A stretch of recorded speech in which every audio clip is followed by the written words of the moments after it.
Mēs atrodamies akciju sabiedrības Latvijas valsts meži Dienvidlatgales reģionā.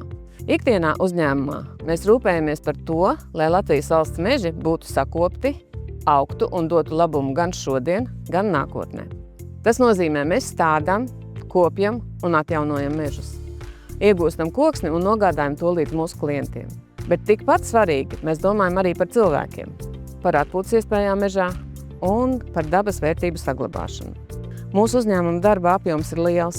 Mēs apsaimniekojam vairāk kā 1,5 miljonu hektāru mežu. Un katru gadu nodrošinām apmēram 7 miljonus kubikmetru piegādes klientiem. Protams, tādu darbu nevar darīt vienatnē. Ļoti svarīga ir sadarbība. Ar valsts vides dienestu mēs ikdienā strādājam, lai pārliecinātos, ka viss, ko darām, atbilst vides prasībām. Savukārt ar novadu pašvaldībām sadarbība ir ļoti praktiska. Ceļu un teritorijas izmantošana piekļuvei un arī ļoti cilvēcīga.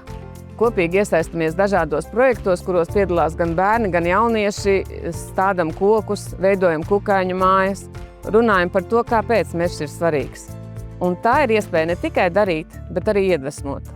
Šogad nominācijā Zaļā izcilība par sadarbību ar lielu prieku izceļam akciju sabiedrību Latvijas valsts meži Dienvidlatgales reģionu.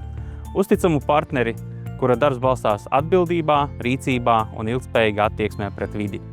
Dienvidlatgales komanda aktīvi sadarbojas ar valsts vides dienestu un pašvaldībām, iesaistās mežu apsaimniekošanas plānošanā un stratēģisko dokumentu izstrādē, kā arī palīdz saulaicīgi novērst pārkāpumus, izmantojot mobilo lietotni Vides SOS. Īpaši novērtē viņu uzņēmību un neatlaidīgu pieeju, rūpēs par mežu un biotopu saglabāšanu, moderno tehnoloģiju un infrastruktūras attīstību, kā arī augstu vides prasību ievērošanu ikdienas darbā.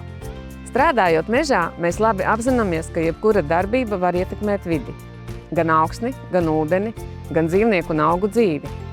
Mums ir svarīgi, lai mežs būtu vērtība arī nākošajām paaudzēm. Un mēs patiešām ticam, ka tikai sadarbojoties to var panākt.